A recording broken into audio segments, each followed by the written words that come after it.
It is raining again. I had plans. I did. I had plans for today to clean, to fix the outside. Aluminum is collected. The tin is collected in the corner. A new bag of bags is started. And yeah, that's tin. Those are heavy. But I got all of this cleaned up, but then it's raining again and it's ruined everything.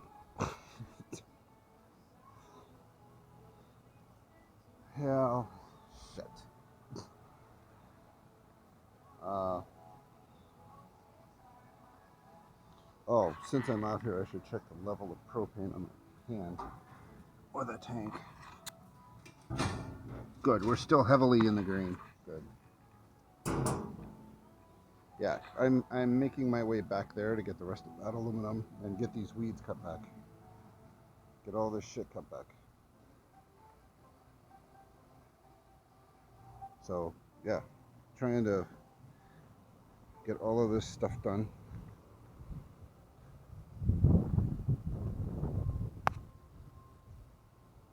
Not easy. Wonderful, wonderful, wonderful, wonderful.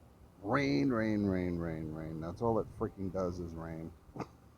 Trying to get the rain to wash that off. That's actually a plus, by the way. That brace right there, or the get all these weeds pulled out of the rubber that is supposed to be down on top of one of these mats. You're not supposed to get weeds in it. Look at this. Yeah, annoyed. I'm very annoyed.